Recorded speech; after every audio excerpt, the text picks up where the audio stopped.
Hi hello welcome verse நாம இப்போ நம்ம சேனல் வந்து பார்க்க போகிறது மலைசீரியல் தாங்க. மலைசீரியல் எடுத்து என்னென்ன இன்ட்ரெஸ்டிங்கான விஷயம் நடக்க போகுது அப்படின்னு சொல்லிட்டு நாம இப்போ நம்ம சேனல் வந்து பார்க்க போகிறோம். வாங்க வீடியோக்குள்ள போகலாம். என்ன நடக்குது அப்படின்னு சொல்லிட்டு வந்து பார்த்திங்கன்னா, மல்லியை வந்து கடத்துறதுக்கு வந்து முயற்சி வந்து பண்ணுவாங்க அப்படின்னு சொல்லிட்டு வந்து தெளிவாக வந்து தெரிஞ்சு போச்சு. இந்த சுடர் இருந்துட்டு அவள் அந்த கிராமத்திலேருந்து வந்தவளை வந்து அவளை கண்டிப்பாக நான் வந்து கொல்லாமல் வந்து விட மாட்டேன். அவளை வந்து முதல்ல வந்து இன்றைக்கி என்ன ஆனாலும் பரவாயில்ல, எவ்வளோ செலவானாலும் வந்து பரவாயில்ல, அவளை வந்து என் கண்ணு முன்னாடி வந்து கூட்டிகிட்டு வந்து நிறுத்துங்க, அவளை என் கையாலேயே வந்து நெரிச்சு நான் வந்து கொல்லணும் அப்படின்னு சொல்லிட்டு வந்து என்னமா வந்து எகத்தாளமாக வந்து அப்படியே வந்து சிம்பிளாக நடந்துடுற மாதிரி வந்து இப்படி வந்து கேட்டுட்ருக்கா. இந்த சுடர் வந்துட்டு என்ன தான் நீ வந்து எகத்தாளமாக எப்படி வேணாலும் வந்து பேசிக்கோ, ஆனால் வந்து மல்லியெல்லாம் வந்து அசால்ட்டாக வந்து உன்னால் வந்து அடிச்சிட முடியாது அப்படின்னு சொல்லிட்டு உனக்கே வந்து தெரியும். ஸோ அப்படி இருக்கும்போது நீ வந்து சாதாரணமாக வந்து எடை போட்டுக்கிட்டு இருந்த, இப்போ பார்த்தியா மல்லி வந்து உனக்கு வந்து எப்படி வந்து ஆப்பு வச்சா அப்படின்னு சொல்லிட்டு. ஸோ அதுக்கெல்லாம் வந்து நீ வந்து கொஞ்சம் உஷாராக இருந்துக்கோ சுடர். தேவையில்லாமல் வந்து இங்கே வந்து வாழை கட்டிட்டு இருந்த உன்னை வந்து மல்லி வந்து ஒரே புடவை வந்து போட்டுக்கிட்டு அவள் பாட்டுக்கு சைலண்ட்டாக வந்து போய்கிட்டே இருப்பாள். அதுக்கப்புறம் வந்து எனக்கு வந்து அவளுக்கும் எனக்கும் வந்து என்ன தொடர்பு, என்ன இது சம்மந்தம் அப்படின்னு சொல்லிட்டு வந்து கூட வந்து தெரியாமல் சைலண்ட்டாக வந்து விட்டுட்டு வந்து போயிட்டே இருப்பாங்க. ஏற்கனவே வந்து உன் மேலே வந்து ஏகப்பட்ட கேஸ் இருக்குது. ஸோ அந்த கேஸ் எல்லாமே வந்து போலீஸ் வந்து நோண்டுறதுக்கு வந்து ஆரம்பித்தா கண்டிப்பாக வந்து நீ வந்து ஒரு இதாக வந்து இருக்க மாட்டேன். கண்டிப்பாக உன்னை வந்து போட்டு தள்ளுறதுக்கு வந்து யாருமே வந்து தயங்க மாட்டாங்க. இந்த போலீஸ் கம்ப்ளைண்ட் வந்து கொடுக்கலாம் அப்படின்னு சொல்லிட்டு வந்து சொன்னாங்கல்ல, நல்ல விஷயம், சூப்பரான விஷயம். எப்படியோ வந்து போலீஸ் கம்ப்ளைண்ட் வந்து கொடுக்கலான்னு சொல்லி சொன்னது வந்து நல்லதொரு நடக்குது அப்படின்னு சொல்லிட்டு வந்து நினச்சிக்கலாம். எதுக்காக அப்படின்னு தானே வந்து பார்க்குறீங்க. ஏற்கனவே வந்து போலீஸ் என்னதுனால தான் வந்து பயந்து தெரிச்சு வந்து ஓடிக்கிட்டு வந்து வந்தாங்க. ஸோ மறுபடியும் வந்து போலீஸ் அப்படின்னு சொல்லிட்டு வந்து சொல்லும்போது ஆளை விடுங்கடா சாமி, எனக்கு வந்து காசு பணமும் தேவையில்ல, ஒரு மண்ணாங்கட்டியும் தேவையில்ல, நான் வந்து உயிரோடு இருந்தால் மட்டும் போதும் அப்படின்னு சொல்லிட்டு வந்து ஓடுறதுக்கான இதுவுமே வந்து இருக்கும் அப்படின்னு சொல்லிட்டு வந்து தெளிவாக வந்து தெரியுதுங்க. சரி, ஓகே, இப்படியெல்லாம் ஒரு பக்கம் போயிட்டு இருந்தாலும் மறுபக்கத்தில் வந்து பார்த்தீங்கன்னா என்ன நடக்க போகுது அப்படின்னு சொல்லிட்டு வந்து பார்த்தீங்கன்னா, நம்ம நிஷா இருந்துட்டு போலீஸ் கம்ப்ளைண்ட் வந்து கொடுத்துடலாம்ப்பா, இதுக்கு மேலெல்லாம் வந்து சும்மா வந்து நம்ம வந்து தேடிக்கிட்டெல்லாம் இருக்க முடியாது, ஆவுன்னா வந்து ஓடி போயிடுறது. அதுக்கப்புறம் வந்து மல்லி மேலே வந்து நம்ம வந்து காரணம் சொல்லிக்கிட்டு இருக்கு, யாருன்னாலும் வந்து கூட்டி எப்படினாலும் வந்து விசாரிக்கிட்டோம், அதுக்கு வந்து நம்ம வந்து ஒரு பிரச்சனையும் வந்து பண்ணக்கூடாது, நம்ம வந்து நேராக வந்து போலீஸ் கம்ப்ளைண்ட் வந்து கொடுத்துருவோம் அப்படின்னு சொல்லிட்டு வந்து சொல்லும்போது வந்து பார்த்திங்கன்னா என்ன நடக்குது அப்படின்னு சொல்லிட்டு வந்து பார்த்திங்கன்னா, போலீஸ் கம்ப்ளைண்ட்னது மனோகரும் அதுக்கப்புறம் மல்லியுமே வந்து பார்த்திங்கன்னா கொஞ்சம் வந்து ஷாக் ஆகிறாங்க. எதுக்காக அப்படின்னு சொல்லிட்டு வந்து பார்த்திங்கன்னா, ஏன்னா போலீஸாக வந்து நடிக்க வந்து வச்சாங்க.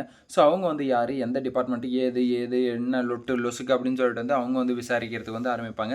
ஸோ அப்படியெல்லாம் வந்து விசாரணை வந்து போட்டால் கொஞ்சம் வந்து கஷ்டமாயிடுமே அப்படிங்கிற மாதிரி வந்து நம்ம மனோகரும் அதுக்கப்புறம் மல்லியும் வந்து யோசிச்சுக்கிட்டு இருக்காங்க.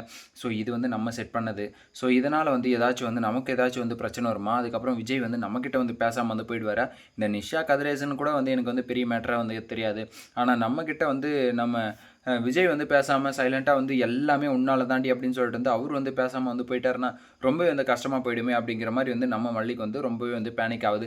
ஸோ என்னதான் இருந்தாலும் வந்து விஜயெல்லாம் வந்து பேசாமல் போகிறதுக்கான வாய்ப்பு வந்து கண்டிப்பாக வந்து குறைவு தான். எப்படியுமே வந்து விஜய் வந்து உங்ககிட்ட வந்து பேசிடுவார். என்ன அப்படின்னு சொல்லிட்டு வந்து பார்த்திங்கன்னா, எப்படி நடந்தது மல்லி, என்ன ஆச்சு, ஏதாச்சு, எதுக்காக வந்து என்கிட்ட வந்து நான் வந்து பெங்களூரில் இருக்கும்போது வந்து சொல்லலை அப்படின்னு சொல்லிட்டு வந்து விஜய் வந்து கேட்கறதுக்கான இதுவுமே வந்து போயிட்டுருக்கும். ஸோ விஜய் வந்து பார்த்திங்கன்னா நம்ம தொழில் ரீதியாக வந்து ஏதாச்சும் ஒரு முன்னேற்றம் வந்து உண்டாகும் அப்படின்னு சொல்லிட்டு வந்து அவர் வந்து தொழில் ரீதியாக வந்து போயிட்டுருக்காரு. ஆனால் இங்கே வந்து பார்த்திங்கன்னா தொழிலே வந்து இல்லாமல் வந்து பண்ணி விட்டுறலாம் இவங்களுக்கு, எதுக்குமே வந்து கோர்ட்டு கேஸு அதுக்கப்புறம் ஹாஸ்பிட்டல் அந்த மாதிரி போலீஸ் ஸ்டேஷன் அந்த மாதிரியே வந்து அலைஞ்சிக்கிட்டு இருக்கட்டும், சும்மா தேவையில்லாமல் வந்து எதுக்கு வந்து வீடு தொழில் இவங்களுக்கெல்லாம் அப்படிங்கிற மாதிரி வந்து பண்ணிக்கிட்டு இருக்காங்க. ஒன்று போனால் அதுவாக போகுது, ஒன்று வந்தால் இதுவாக வருது, எப்படி தான் வந்து இந்த கதையை வந்து கொண்டு போகிறாங்க அப்படின்னு சொல்லிட்டு வந்து சுத்தமாக வந்து ஐடியாவே இல்லாமல் வந்து பண்ணிக்கிட்டு இருக்காங்களா என்னன்னு சொல்லிட்டு வந்து புரியல. இந்த சுடர் வந்து போயிட்டு அந்த ரகு வந்து வில்லனாக வந்து வந்தால் கூட வந்து ஒரு பிரச்சனையுமே வந்து கிடையாது. ஏதோ வந்து பீடை வந்து ஒளிஞ்சுது அப்படின்னு சொல்லிட்டு வந்து சைலண்ட்டாக வந்து எல்லாரையும் வந்து மூட்டை கட்டி விட்டு வந்து போயிட்டே இருக்கலாம் அப்படின்னு சொல்லிட்டு கூட வந்து நினைக்கலாம். ஆனால் இந்த சுடர் வந்து பார்த்திங்கன்னா அப்போ வந்து துள்ளுறா, அப்படியே ஏகப்பட்டதாக துள்ளுறா. எதுக்கு தான் வந்து அப்படி துள்ளுறா அப்படின்னு சொல்லிட்டு வந்து தெரில. நான் வந்து அவளை வந்து கொன்னே தீரணும், அப்புறம் அவள் வந்து ஒரு இது அவெல்லாம் வந்து என்னை வந்து இது பண்ணுறாளே, என்னை வந்து ஒரு இதில் வந்து மாட்டி விட்டுட்டாளே, ஸோ அவளால் வந்து நான் வந்து இப்படி வந்து பயந்துட்டு வந்து வந்திருக்கனே அப்படின்னு சொல்லிட்டு வந்து ரொம்பவே வந்து டென்ஷன் ஆகுதுங்க நம்ம மல்லிக்கு இருந்துட்டு.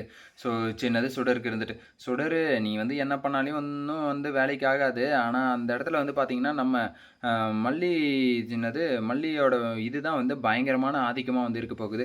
அதனால் வந்து விஜய்க்குமே வந்து பார்த்திங்கன்னா ஒரு பிரச்சனையும் வந்து வராதுன்னு சொல்லிட்டு வந்து நினைக்கிறேன். எப்படிரா அப்படின்னு தானே வந்து கேட்குறீங்க. நம்ம மல்லி பண்ணது இது வந்து உண்மையாக இல்லையா, இவ வந்து உண்மையான ரேணுகாவா இல்லையா அப்படின்னு சொல்லிட்டு வந்து நிரூபிச்சிட்டாலே வந்து விஜய்க்கு வந்து ஒரு பிரச்சனையும் இருக்காது. இப்போ வந்து பொய்யான ரேணுகாவாக இருந்துட்டு நம்மளை வந்து எவ்வளோ நாள் வந்து நடிச்சிட்டு இருந்திருக்கா, மனநிலை வந்து பாதிக்கப்பட்டிருக்குன்னு சொல்லியிருக்கா. அதுக்கப்புறம் வந்து பழசெல்லாம் வந்து மறந்துருச்சு, அப்படின்னு சொல்லிட்டு வந்து நம்மளுடைய பாசத்தையும், நேசத்தையும் அதுக்கப்புறம் மல்லிய போட்டு எவ்வளோ வந்து டார்ச்சர் பண்ணது. வேணும்னே வந்து மல்லியோட தாலிய வந்து இது பண்ணது.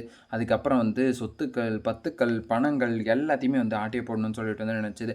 அப்படின்னு சொல்லிட்டு வந்து ஏகப்பட்ட குற்றம் குற்றின் அது குற்றத்தின் கீழ வந்து ஏகப்பட்டதா வந்து அவங்க மேல வந்து கேஸ் போடுறதுக்கான வாய்ப்புமே வந்திருக்கு. ஸோ அதெல்லாம் வந்து கண்டுபிடிக்கணும். கண்டுபிடிச்சா மட்டும் தான் வந்து வேலைக்காகும். எதனால அப்படின்னு சொல்லிட்டு வந்து பார்த்தீங்கன்னா, நம்ம விஜய் வந்து நம்பணும். விஜய் மட்டும் நம்பிட்டா வந்து போதும். இவ வந்து உண்மையான ரேணுகா இல்ல. அவ வந்து நடிக்கிறா அப்படின்னு சொல்லிட்டு வந்து தெரிஞ்சதுனாலே வந்து ஓகேவா தான் இருக்கும். ஆனா அத வந்து எப்படி தான் வந்து நிரூபிக்கிறதுன்னு சொல்லிட்டு வந்து தெரியாம தான் இந்த மாரி வேலையெல்லாம் வந்து பண்ணிக்கிட்டு இருக்காங்க. ஸோ இந்த மாரி வந்து வேலையெல்லாம் வந்து பண்ணும்போது, அவ வந்து அப்படியே வந்து என்னது உத்தமி மாரியே வந்து நடிச்சிடுறா. நம்ம மல்லி வந்து பார்த்தோன்னா, அப்படியே குற்றவாளி மாரி வந்து இங்க வந்து தென்பட்டுர்றாங்க. ஸோ இதுதான் வந்து தப்பு தப்பா வந்து போயிட்டுருக்கு. இத வந்து எப்படியாச்சும் சரியா வந்து முறையா வந்து நம்ம மல்லி வந்து கன்வே பண்ணணும். அதுக்காக தான் வந்து அடுத்தடுத்த எபிசோடு வந்து தாண்டி போயிட்டே இருக்கு. பொறுத்திருந்து பார்க்கலாம் என்ன நடக்க போகுது அப்படின்னு சொல்லிட்டு. இந்த வீடியோ வந்து உங்களுக்கு பிடிச்சிருந்தா லைக் பண்ணுங்க, கமெண்ட் பண்ணுங்க, சப்ஸ்கிரைப் பண்ணுங்க. மறக்காம அந்த பெல் பட்டனை வந்து பிரஸ் பண்ணிக்கோங்க. Bye bye. See you. டடாம்.